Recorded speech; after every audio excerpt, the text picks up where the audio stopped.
Dataminer est heureux de vous présenter Parcours. Bonjour à tous, bienvenue dans Parcours pour découvrir ensemble les itinéraires des enfants gâtés de la sécurité. Aujourd'hui, on va voler avec un pilote de chasse, 3400 heures de vol et 154 missions de guerre à son actif en Afrique, au Moyen-Orient. Il est devenu général, commandeur de l'Ordre national du mérite, croix de la valeur militaire.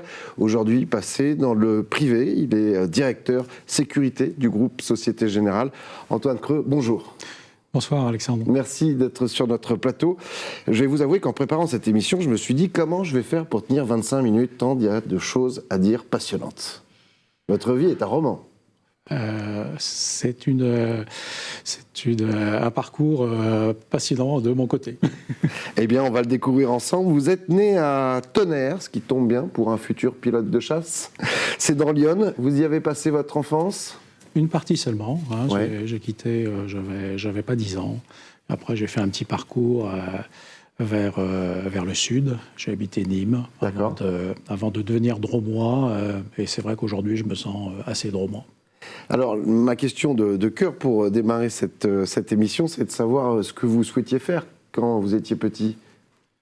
Quand j'étais jeune, justement d'avoir habité dans le petit village de Garon à côté de Nîmes, Oui. m'a largement influencé puisque je voyais tourner les avions. Il y avait des pilotes de Air France qui venaient s'entraîner pour voler sur Caravelle. Oui. Et puis il y avait les pilotes de l'aéronavale qui volaient sur Atlantique. Mon voisin était pilote dans l'aéronavale. Finalement, je me suis dit, quand je serai grand, je serai pilote. Et vous n'aviez personne dans votre famille qui était ou qui avait été dans l'armée ? Non, c'est un parcours que j'ai initié, mis à part que mon père, bien sûr, avait fait son service militaire. Bien sûr. Il avait été chauffeur du colonel d'une base aérienne.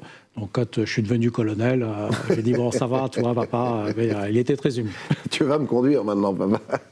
Alors donc, finalement, de votre enfance jusqu'à vos études, vous gardez cette idée en tête, c'est de devenir pilote de chasse. Ah oui, je suis allé jusqu'au bout de mon rêve d'enfant. C'est magnifique, c'est en 79 que vous êtes admis à l'école de l'air, sur la base aérienne 701 Salon de Provence, la fameuse, et vous êtes breveté pilote de chasse en 83. Carrière de pilote que vous assurez jusqu'en 2000, une carrière opérationnelle, on va le voir, d'officier pilote de chasse. Est-ce que finalement, sur cette carrière qui va jusqu'aux années 2000, les missions que vous avez eues répondaient aux attentes que vous aviez avant de débuter dans les airs ? C'est vrai que quand j'ai décidé de devenir pilote, en fait, j'avais jamais volé. Donc, je suis rentré à l'école de l'air avec une expérience à peu près nulle de l'espace aérien. Ouais. Et c'était la découverte du vol. Et finalement, c'est exactement ce que je voulais faire. Voilà, j'ai donc eu, au fur et à mesure de mes affectations, de ma formation d'abord, bien sûr, cette découverte et ce plaisir qui devient de plus en plus fort. Et puis après, bien sûr, on devient pilote opérationnel, on assume des responsabilités, on fait des missions, et c'est de plus en plus passionnant, en fait. Est-ce que ça a été dur de décrocher justement ce brevet de pilote de chasse ? C'est une formation très exigeante, qui demande une grande hygiène de vie et une grande motivation, c'est sûr. Mais c'était vraiment ce que je voulais faire. Et en plus, à chaque étape, finalement, je trouvais de la satisfaction. Donc, ça générait une envie encore plus forte. Et puis, c'est vrai qu'on était aussi, dans ces formations, on est dans un groupe qui a une dynamique avec des pilotes plus anciens qui nous forment. Et on se retrouve finalement à raconter les histoires qu'on vivra ensuite dans les escadrons de chasse. Et c'est très, très motivant. Oui, parce qu'on est seul dans son avion, mais c'est un vrai travail d'équipe. Ouais. Ouais. Alors, vous parliez des affectations successives. Ça a été effectivement donc Salon de Provence, Cambrai, Luxeuil, Orange. Vous êtes ensuite commandant de 2 escadrons de chasse équipés respectivement de Mirage 2000N et Mirage 2000C. Donc, j'imagine ça, c'est 2 générations assez rapprochées finalement. C'est surtout 2 missions différentes. J'ai d'abord été pilote de défense aérienne sur Mirage F1. Donc pour tout ce qui est finalement maîtrise du ciel, interdire le ciel à la chasse ennemie, et également faire des missions en temps de paix de sûreté aérienne pour porter assistance, notamment au-dessus du territoire français à tout avion en difficulté.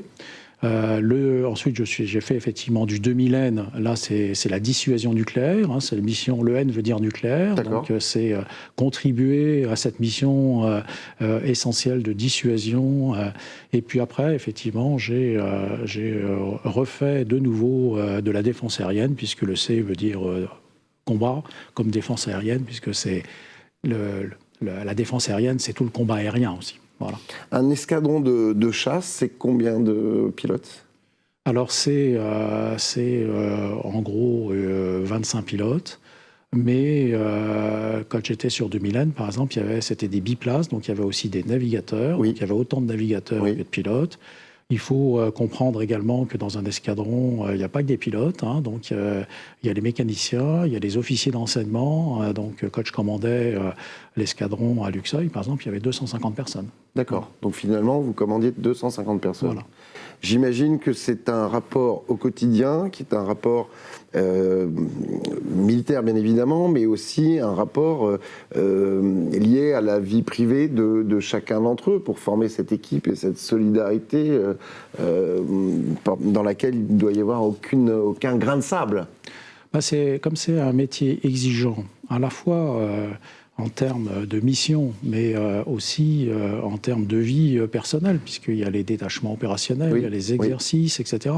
Donc effectivement, c'est un métier où il faut être très solidaire et il faut savoir s'entraider, y compris lorsque certains sont absents, prendre une part de la charge éventuellement familiale de soutien.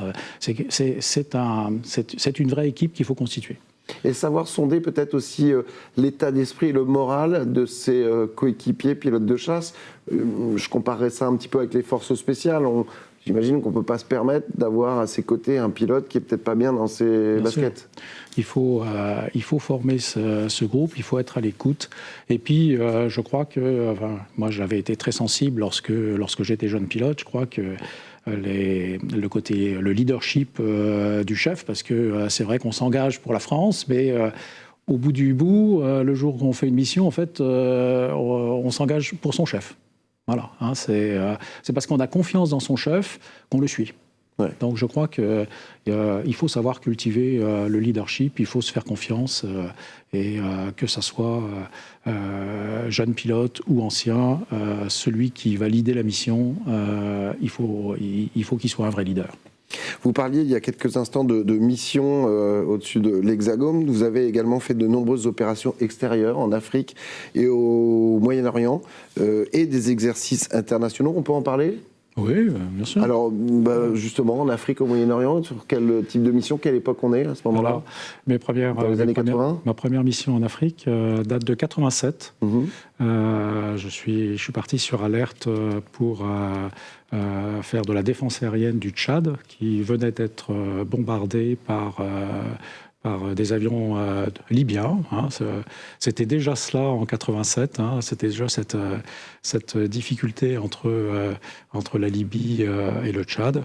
Et la France, à travers son accord de défense, prêtait assistance à la demande du gouvernement tchadien. Et c'était ma première expérience africaine. Elle s'est renouvelée plusieurs fois. Ouais. Voilà. C'était passionnant parce que j'ai progressivement aussi appris à voler dans le désert. J'ai beaucoup aimé. J'ai encore en tête ces images du désert.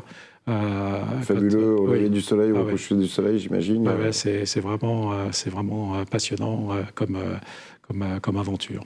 Ça, c'est le côté un petit peu carte postale. Il y a le côté un peu plus difficile, c'est de la guerre. On peut appuyer sur un bouton qui effectivement peut faire beaucoup de dégâts humains et matériels. Justement, pour en avoir déjà parlé avec des pilotes de chasse, ça c'est une prise de conscience qui est difficile chez le pilote de chasse de savoir qu'on a cette responsabilité-là. Je pense qu'on est bien formé pour acquérir ce sens de la mission progressivement. Mais c'est vrai que c'est le premier jour où on prend l'alerte réelle que on a pleinement conscience que, oui, on est dans une équipe avec des mécaniciens, etc. Mais c'est nous qui allons décoller, c'est peut-être nous qui allons tirer. Donc, je crois que voilà, c'est tout un cheminement personnel aussi, un sens de l'engagement pour son pays que chacun doit s'approprier. Alors, vous me parliez d'une mission au Tchad en 87, c'est ça? Oui. Moyen-Orient, c'était quelle époque?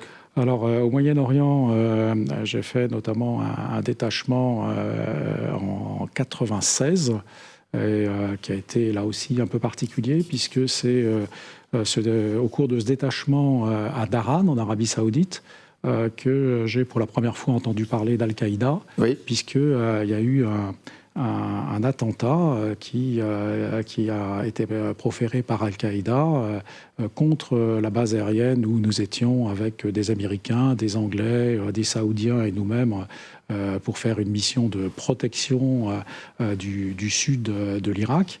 Et cet attentat a fait 19 morts. Donc c'était une période quand même là aussi difficile. Qu'on a vécu avec beaucoup de solidarité, notamment vis-à-vis de nos camarades américains qui avaient été touchés par cet attentat. Justement, en termes de solidarité entre les équipages français et de coalition, entre guillemets, américains par exemple, on échange beaucoup en termes d'action, de formation Déjà, hors d'opération, on vole ensemble. D'accord. On va aller ravitailler sur un avion américain, on va aller faire une mission avec des Britanniques, et puis on partage la bière le soir ensemble. Il y a toute une fraternité des pilotes de chasse. Bien sûr. Bien sûr. Je voudrais revenir quelques années avant, en 85. Vous contribuez activement à l'alerte de défense aérienne en réalisant notamment la première interception d'un bombardier soviétique au large des côtes françaises. Et oui, ça fait partie des choses que j'ai faites, effectivement, lorsque j'étais jeune pilote. Donc là, vous êtes quoi? Vous êtes à terre, et là, vous avez un signal. Exactement. Intervention avec le départ imminent de l'avion. Combien de temps entre le moment où vous êtes alerté et le moment où vous décollez? On a des délais très brefs, de l'ordre de 7 minutes. D'accord. Où on rejoint notre avion, on décolle. Et puis, on prend le cap vers l'ouest. Et ce jour-là, on a l'impression quand même d'avoir quitté la côte depuis déjà longtemps, parce qu'effectivement, avec mon équipier, on a été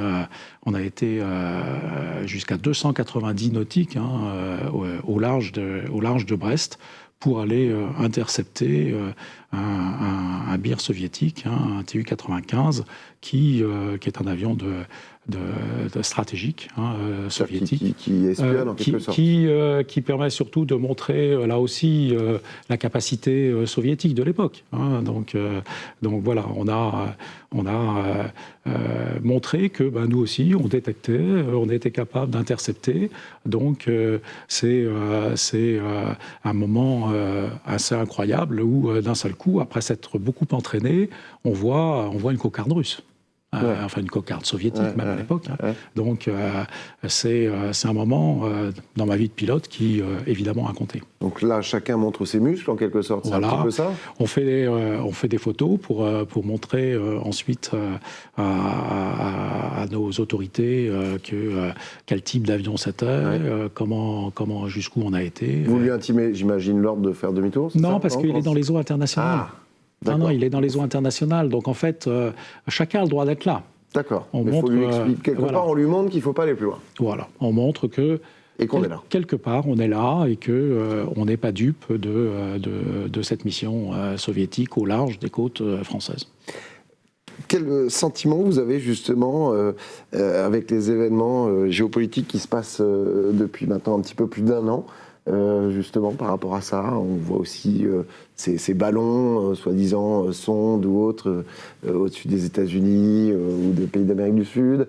On voit peut-être aussi des avions, des sous-marins qui se baladent au-delà des limites autorisées. Quel regard vous avez maintenant avec le recul que vous avez? Je pense que ça confirme que la souveraineté, ça a du sens.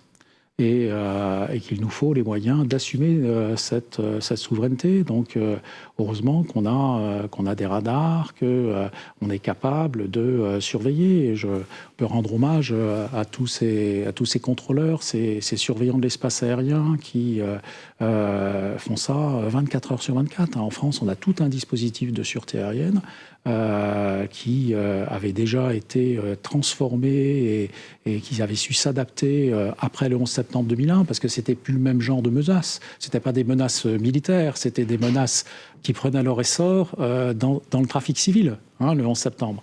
Donc on avait déjà revu tout ce système. Et aujourd'hui encore, on a cette défense aérienne avec une menace militaire qui revient.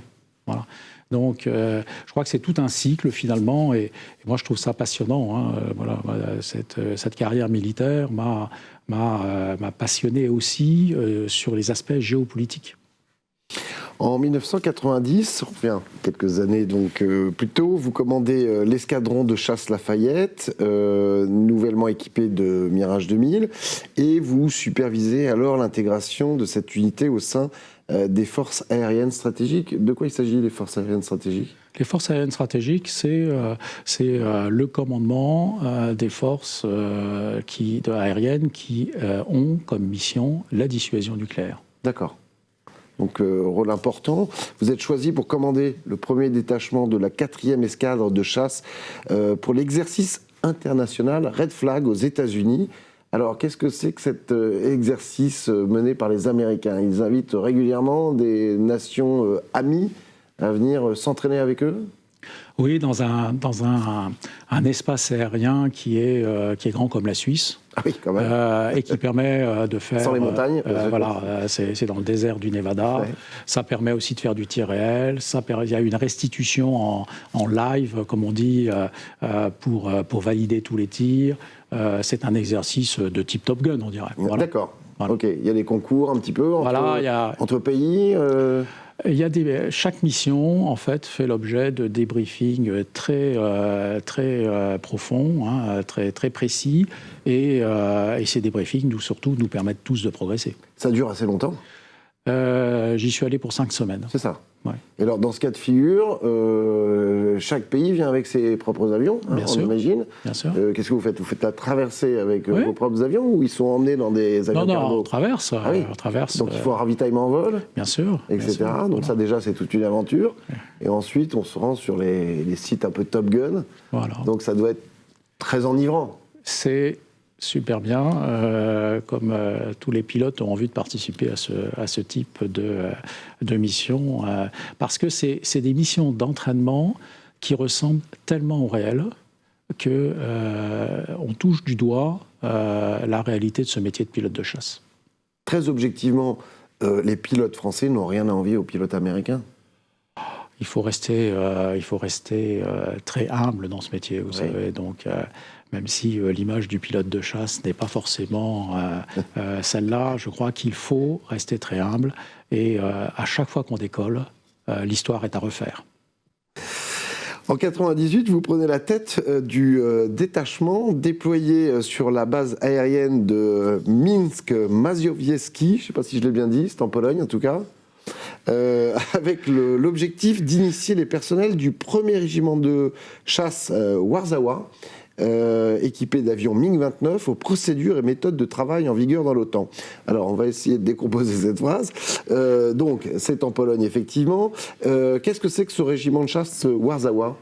Alors, c'est le régiment de chasse qui avait comme mission principale du temps des soviétiques, qui commandaient ce régiment d'ailleurs sur le territoire polonais, avec des pilotes polonais, de défendre Varsovie. D'accord.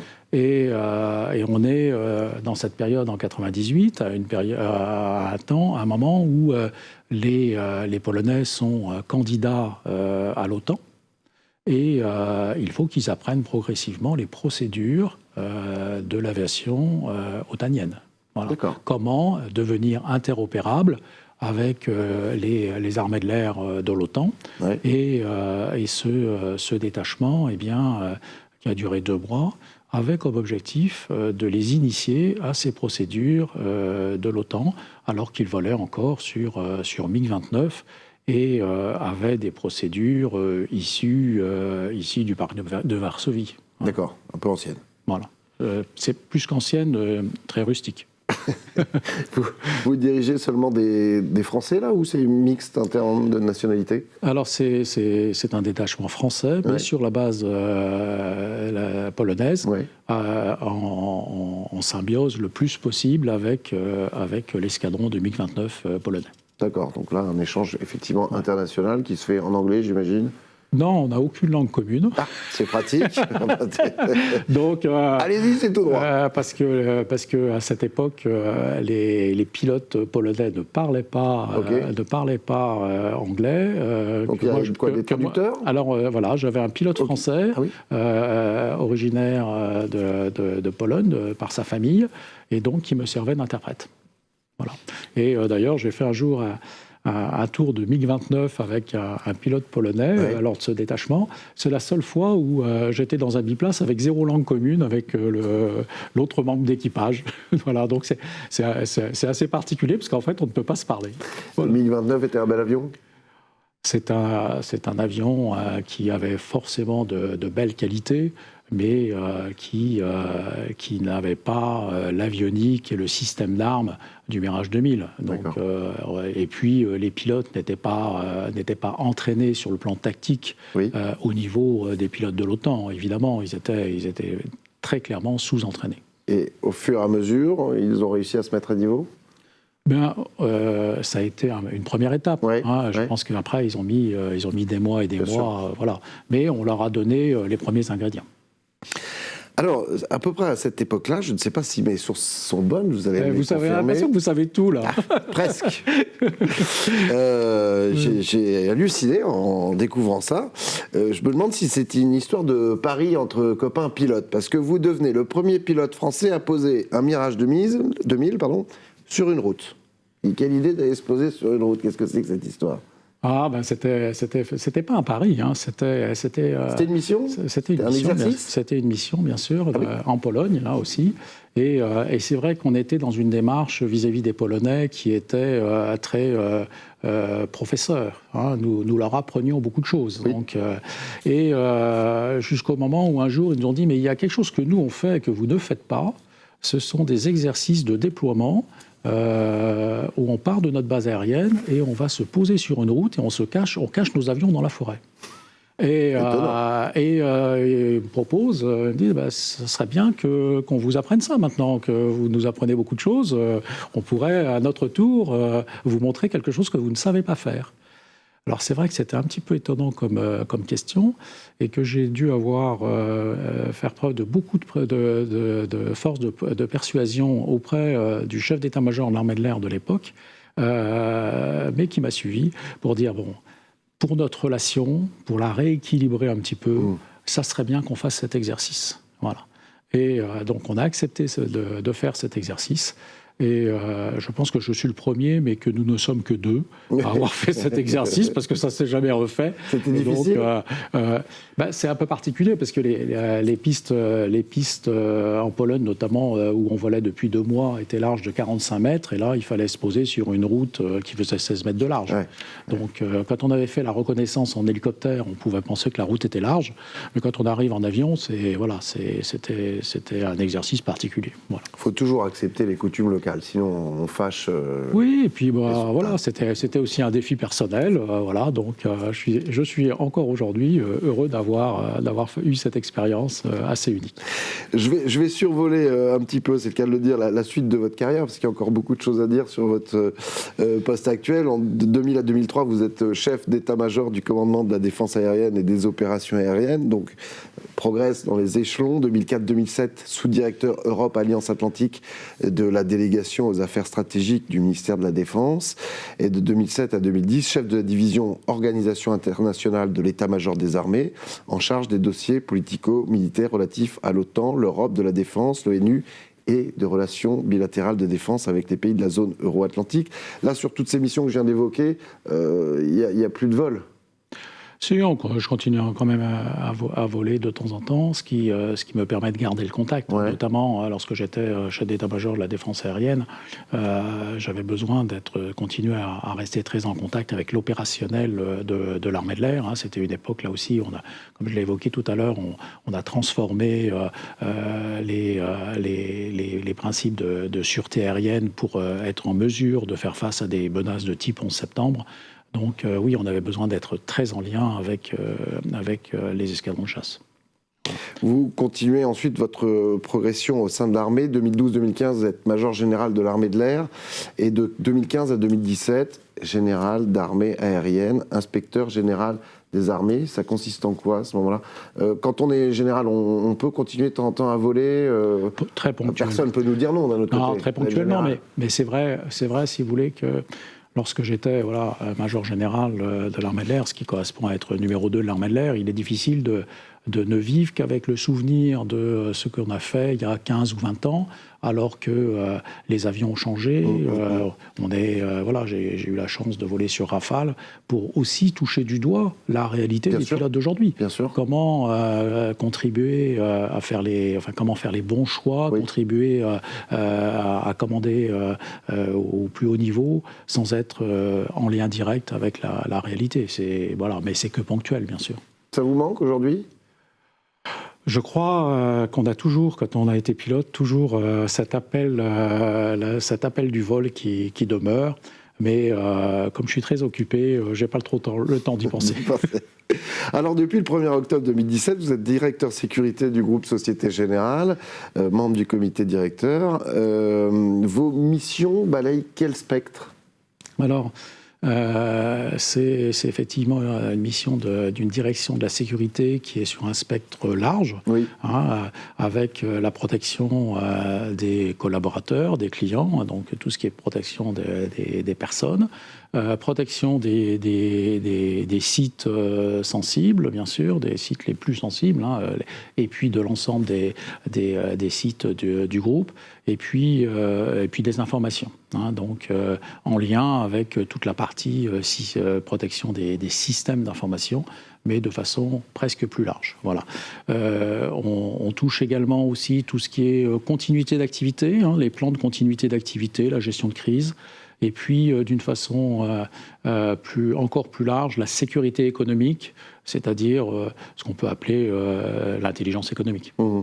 Est-ce que les principales préoccupations d'un groupe bancaire, justement, en termes de sécurité, elles sont différentes des autres groupes, et également par rapport à votre personnel à l'étranger? J'imagine que ça aussi, En fait, ce qui est passionnant dans ce métier de directeur de la sécurité, c'est que c'est très très varié. Il faut d'abord analyser les risques. Et les risques pour un groupe bancaire, ils sont bien sûr liés à l'activité bancaire. Et dans ce cadre-là, on voit bien que la protection des informations, le secret bancaire, les informations de nos clients, donc tout ça est majeur. Et puis lié à l'environnement où on mène notre activité.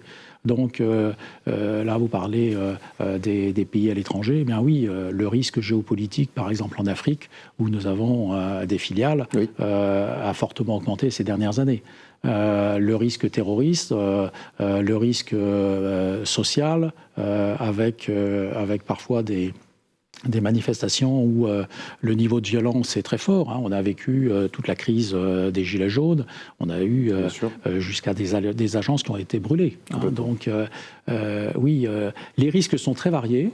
Et c'est ce qui rend ce métier de directeur de sécurité passionnant, parce qu'à chaque fois, on essaye de diminuer ces risques avec des dispositifs adaptés pour se protéger, pour protéger nos collaborateurs, nos informations, nos sites. Vous êtes bien évidemment très actif en termes de nouvelles technologies pour assurer la sûreté et la sécurité, que ce soit humaine ou matérielle. Comment vous faites pour rester en veille active à ce niveau-là ? Je pense qu'il faut s'intéresser au monde dans lequel on vit, être en contact avec les entreprises qui sont fournisseurs de sécurité, Et puis, pas hésiter à aller voir dans les salons, aller voir ce qui se fait, faire du benchmark avec ses homologues. C'est toujours très intéressant de discuter avec ses amis qui sont aussi directeurs de la sécurité. Sur quelle nouvelle technologie, justement, vous êtes très attentif du fait que vous soyez dans le milieu bancaire ? L'intelligence artificielle, pour mieux détecter d'éventuelles cyberattaques sur les comptes de nos clients. Donc l'intelligence artificielle peut... Ça, pour vous, c'est vraiment nous aide déjà, d'ailleurs. Oui, bien sûr. Voilà. Déjà. Mais vous attendez encore plus de la part de l'intelligence artificielle. Au fur et à mesure, les choses se mettent en place, et je pense qu'on n'est qu'au début de l'histoire. Pour terminer, Antoine Creux, quels sont les atouts à avoir quand on passe du public au privé, et dans votre cas de figure, de l'armée à la sécurité d'un grand groupe bancaire ? Je pense que comme pour beaucoup de choses, il faut d'abord avoir envie. Deuxièmement, je pense qu'il faut être ouvert d'esprit et avoir cette volonté d'écouter et d'apprendre. Parce que, mais c'est ce que j'ai essayé de faire pendant toute ma carrière, qu'elle soit professionnelle, qu'elle soit dans le cadre du ministère de la Défense, des armées aujourd'hui, ou dans le secteur privé. Ce qui est passionnant finalement, c'est l'aventure humaine, et moi j'apprends tous les jours. J'apprends tous les jours avec mes collaborateurs. J'apprends tous les jours en rencontrant des gens extérieurs. C'est ce qui me passionne, moi. C'est cette aventure humaine. Merci infiniment, Antoine Creux. Merci à vous. D'être venu sur le plateau d'Agnews Sécurité. On se retrouve très vite pour un nouveau parcours. Prenez soin de vous. À très vite. Ciao. Data Miner a été heureux de vous présenter Parcours.